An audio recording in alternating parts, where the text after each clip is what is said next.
যে হিস্ট্রিতে বা পাস্টে কোন কোন জায়গাতে মার্কেটে বেস তৈরি হয়েছে, কোন কোন জায়গাতে সাপোর্ট তৈরি হয়েছে বা কোন কোন জায়গাতে রেসিস্ট্যান্স তৈরি হয়েছে। যেই জায়গাগুলোতে আমাদের সাপোর্ট কিংবা রেসিস্ট্যান্স তৈরি হবে সেই জায়গাগুলোতে ইন ফিউচার আরও ভালোভাবে কাজ করতে পারে। এটা হচ্ছে সবথেকে ইজিয়েস্ট মেথড সাপোর্ট অ্যান্ড রেসিস্ট্যান্সকে বোঝার জন্য। এবার আমি তোমাদেরকে দেখাবো যে প্যাটার্ন। স্যার আমি প্যাটার্নের নামগুলো তো সেভাবে মনে রাখতে পারি না, এমন কোনো আমাকে ওয়ে দেখান যেই ওয়েতে আমি প্যাটার্ন তৈরি হচ্ছে কি না আমি সেটাকে বুঝবো, বা আমি সেটাকে বোঝার চেষ্টা করব।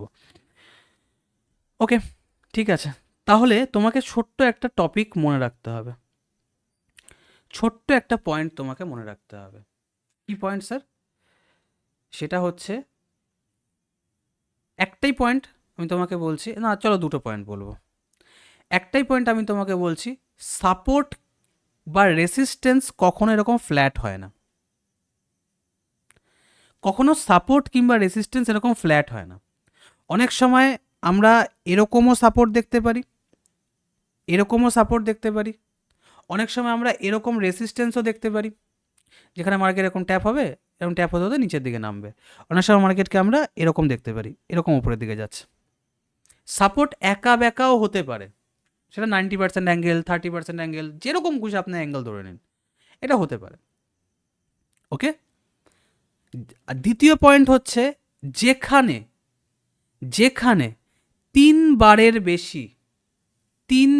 বেশি টাচ করবে। ওকে, যেখানে 3 বারের বেশি টাচ করবে সেই জায়গাকে আমরা একটা ট্রেন্ড লাইন আকারে ড্র করব। আমি জানি এখানে একটু কনফিউশন আপনাদের লাগবে। ট্রেন্ড লাইন হিসেবে, সরি কি লিখলাম এটা, আমি ট্রেন্ড লাইন হিসেবে আমি ড্র করব। যেখানে মার্কেট 3 বার টাচ করবে সেই জায়গাটাকে আমি একটা ট্রেন্ড লাইন হিসেবে মার্ক করে দেব। That's it. প্রথম পয়েন্ট কি, আমাকে সবসময় এটা মাথার মধ্যে রাখতে হবে, মনে রাখতে হবে যে সাপোর্ট রেসিস্ট্যান্স সবসময় যে ফ্ল্যাট হয় তা নয়। সাপোর্ট রেসিস্ট্যান্স অনেক সময় একা বেঁকাও হতে পারে, টিনের চালের মতো ছাদ হয়। টিনের চাল যেরকম নিচের দিকে নেমে আসে, মানে এরকম হয় টিনের চাল, বুঝতে পারছো? যদি এখানে আমি একটা জানলা এঁকে দিই, এটা ধরো হয়ে গেল, এরকম একটা হয় অনেক সময় টিনের ঘর, অনেক সময় কি বেশিরভাগই হয় টিনের ঘর।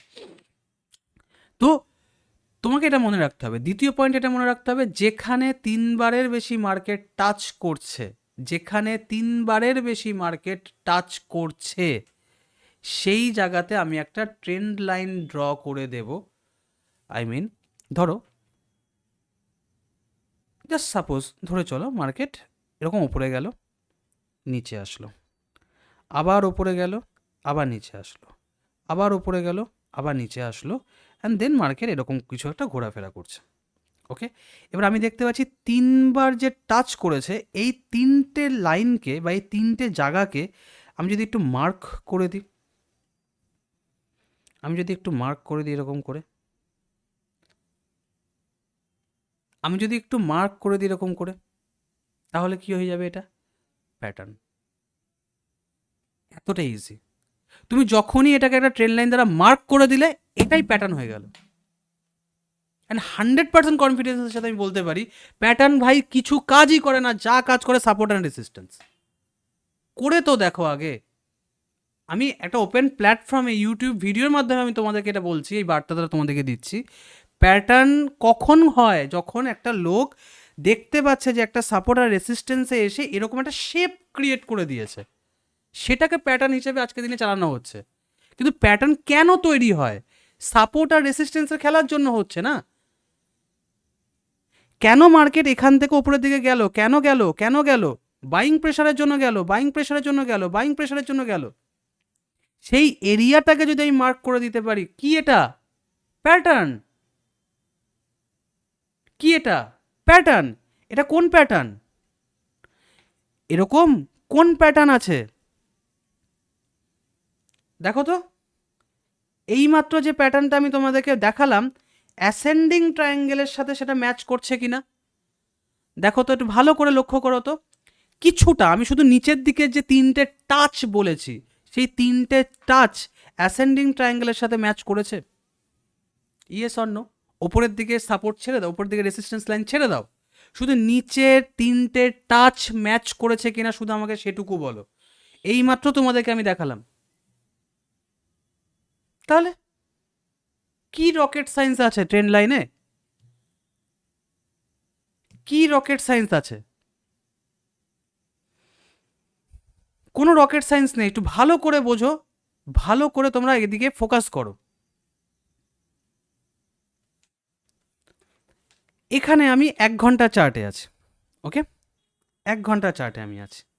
এবার 1 ঘন্টার চার্টে এসে আমি যদি এখন একটা ট্রেন্ড লাইন আইডেন্টিফাই করতে, এই ট্রেন্ড লাইন বলছি, একটা প্যাটার্ন যদি আমি এখন আইডেন্টিফাই করতে যাই, আমি কি করে করব স্যার? আমি কি দেখতে পাচ্ছি?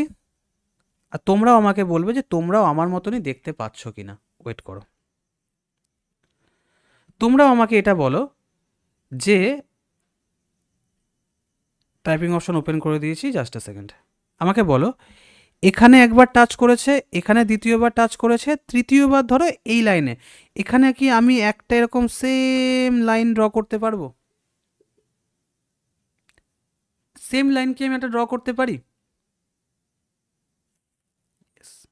ওকে, তো আমি কি করলাম, আমি এখান থেকে না একটা লাইন ধরে নিয়ে এই অবধি চলে গেলাম, ওকে? এবার আমাকে বলো, যে জিনিসটা আমি নিচের দিকে টাইপিং দেখলাম, সেম জিনিসটা কি আমি এখানে দেখতে পাচ্ছি? এখানে একবার ট্যাপ, এখানে একবার ট্যাপ, এখানে একবার ট্যাপ, আমি এটা দেখতে পাচ্ছি? হ্যাঁ, শুধু হ্যাঁতে উত্তর হবে, হ্যাঁ বা না, ইয়েস নয়, শুধু হ্যাঁ বা না, এটুকু আমি দেখতে পাচ্ছি? দেখতে পাচ্ছি, ওকে ওকে। এবার আমি কি করলাম, আমি এখান থেকে এই অবধি মার্ক করে দিলাম, ঠিক? কি হলো, কি হয়ে গেল এটা? এটা কি হয়ে গেল? প্যাটার্ন। বিশ্বাস হচ্ছে না? আসো তো, আসো, এখানে দেখো তো, এখানে আমরা কি ছবিতে দেখতে পাচ্ছি? এটা কি? Symmetrical triangle. ভালো করে দেখো তো, সিমেট্রিক্যাল ট্রায়াঙ্গেল, যেখানে নিচের সাপোর্টটা এরকম উপরের দিকে গেছে, ওপরের রেসিস্ট্যান্স লাইনটা এরকমভাবে এসছে, মার্কেট এরকম এরকম করতে করতে যে কোনো একদিকে ব্রেকআউট ব্রেকডাউন করেছে। এটা কি সিমেট্রিক্যাল ট্রায়াঙ্গেল? এবার সেম জিনিসটাই আমরা কি এখানে আমাদের অজান্তেই ড্র করে ফেললাম? Yes or no? Yes or no? একটু ভালো করে দেখে বলো তো।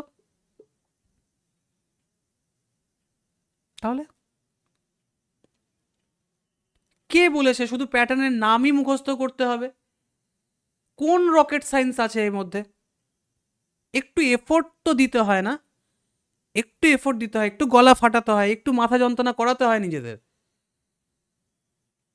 কোথায়? আমি তো সবার সামনে দেখাচ্ছি, এটা ভিডিওতেও আমি পাবলিশ করবো, কোথায় আমাকে বলো না। আমি যদি নাম নাও জানি, আমি কি কাজ জানি না? হয়ে গেল তো প্যাটার্ন তৈরি। W pattern. ডাব্লু প্যাটার্ন কীরকম দেখতে হয় স্যার? ডাব্লুর মতো হবে।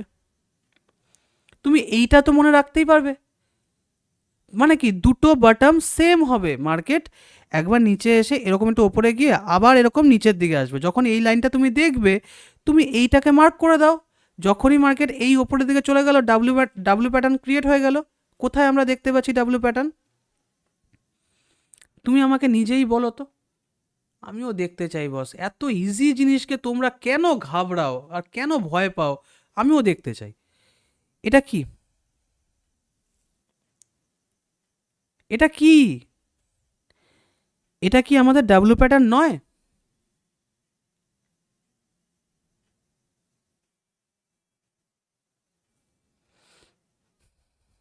কতজন শকড হয়েছে বলো তো, মানে এই লার্নিং প্রসেসে, টেকনিকে, বা এত ইজিয়েস্ট মেথডে তোমাদেরকে আমি দেখালাম, যেখানে সাপোর্ট রেসিস্ট্যান্সকে বুঝিয়ে তোমাদেরকে আমি দেখালাম। কতজন শকড হয়েছো? শুধু এস টাইপ করে আমাকে একটু বোঝাও তো, কতজন শকড হয়েছো?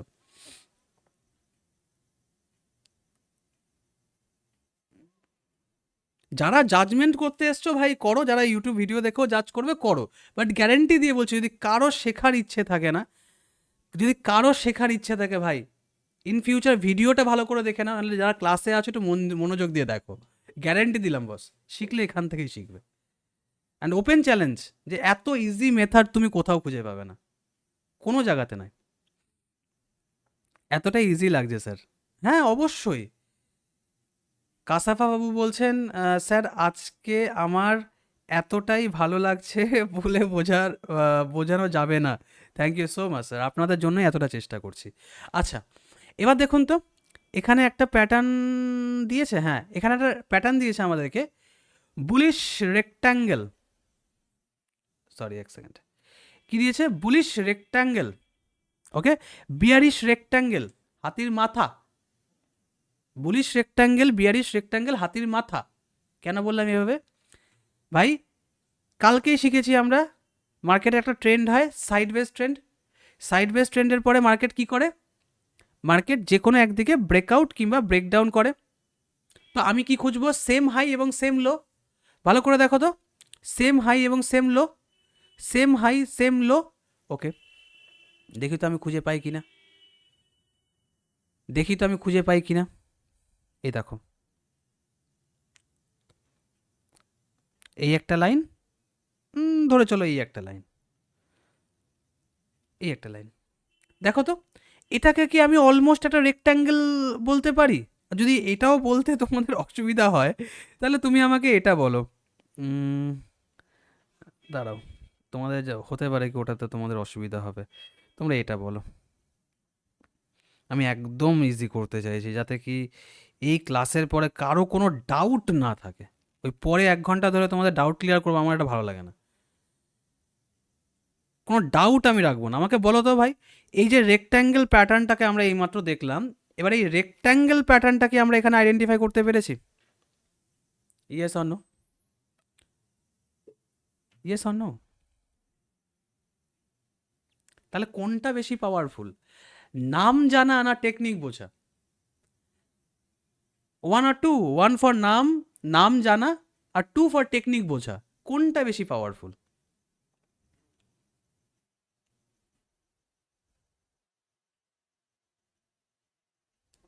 এই জন্য বলি খাটো, খাটো, এত সহজ নয়, এত সহজ নয়।